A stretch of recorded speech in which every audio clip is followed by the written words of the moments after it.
ಏಕಲ್ ನಗರದ ಎಸ್ ಮಾರ್ಟ್ನಲ್ಲಿ ತಿನಿಸುಗಳ ಪ್ಯಾಕೆಟ್ನಲ್ಲಿ ಹುಳುಗಳು ಪತ್ತೆ. ಲೋಕೋಪಯೋಗಿ ಇಲಾಖೆ ಐಬಿ ಎದುರಿಗಿರುವ ಎಸ್ ಮಾರ್ಟ್ ಹುಳು ತುಂಬಿದ ತಿನಿಸು ತಿಂದರೆ ರೋಗ ಬರುವುದು ನಿಶ್ಚಿತ. ಬಾಗಲಕೋಟೆ ಜಿಲ್ಲಾ ಫುಡ್ ಇನ್ಸ್ಪೆಕ್ಟರ್ ಅವರೇ ಎಳಕಲ್ ಎಸ್ ಮಾರ್ಟ್ನಲ್ಲಿ ತಿನಿಸುಗಳ ಗುಣಮಟ್ಟತೆಯನ್ನೊಮ್ಮೆ ಪರೀಕ್ಷಿಸಿ. ಬಾಗಲಕೋಟೆ ಜಿಲ್ಲೆಯ ಇಳಕಲ್ ನಗರದಲ್ಲಿರುವ ಲೋಕೋಪಯೋಗಿ ಇಲಾಖೆಯ ಐಬಿ ಎದುರಿಗಿರುವ ಸಿದ್ಧಸಿರಿ ಬ್ಯಾಂಕ್ ಕೆಳಗಿರುವ ಎಸ್ ಮಾರ್ಟ್ನಲ್ಲಿ ತಿನಿಸುಗಳ ಪ್ಯಾಕೆಟ್ನಲ್ಲಿ ಹುಳುಗಳು ಪತ್ತೆಯಾಗಿವೆ. ಮುಚ್ಚಿದ ಪ್ಯಾಕೆಟ್ನಲ್ಲಿ ತಿನಿಸುಗಳ ಮಧ್ಯೆ ಜೀವಂತ ಹುಳುಗಳು ಓಡಾಡುತ್ತಿರುವುದನ್ನು ನೋಡಿದರೆ ಆ ತಿನಿಸುಗಳ ಗುಣಮಟ್ಟತೆ ತೀರಾ ಹದಗೆಟ್ಟಿರುವಂತೆ ಭಾಸವಾಗುತ್ತೆ.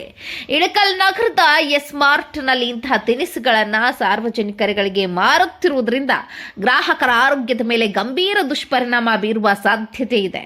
ಕೂಡಲೇ ಬಾಗಲಕೋಟೆ ಜಿಲ್ಲಾ ಆಹಾರ ನಿರೀಕ್ಷಕರು ಎಚ್ಚೆತ್ತುಕೊಂಡು ಇಳಕಲ್ ನಗರದ ಎಸ್ ಮಾರ್ಟ್ ಅಲ್ಲಿರುವ ತಿನಿಸುಗಳ ಗುಣಮಟ್ಟತೆಯನ್ನೊಮ್ಮೆ ಪರೀಕ್ಷಿಸಬೇಕು. ಸ್ಥಳೀಯ ಆಡಳಿತ ಇದಕ್ಕೆ ಸಂಬಂಧಿಸಿದಂತೆ ತನಿಖೆ ಮಾಡಬೇಕು. ಒಂದು ವೇಳೆ ನಿರ್ಲಕ್ಷ್ಯ ತೋರಿ ಗ್ರಾಹಕರ ಆರೋಗ್ಯದ ಮೇಲೆ ದುಷ್ಪರಿಣಾಮ ಬೀರಿ ಏನಾದರೂ ಅನಾಹುತ ಆದರೆ ಅದಕ್ಕೆ ನೇರ ಹೊಣೆಗಾರರು ತಾವೇ ಆಗುತ್ತೀರಿ. ಈ ಸುದ್ದಿಗೆ ಸಂಬಂಧಿಸಿದಂತೆ ಮುಂದೇನು ಕ್ರಮ ಆಗುತ್ತೋ ಎನ್ನುವುದನ್ನು ಕಾದು ನೋಡಬೇಕು.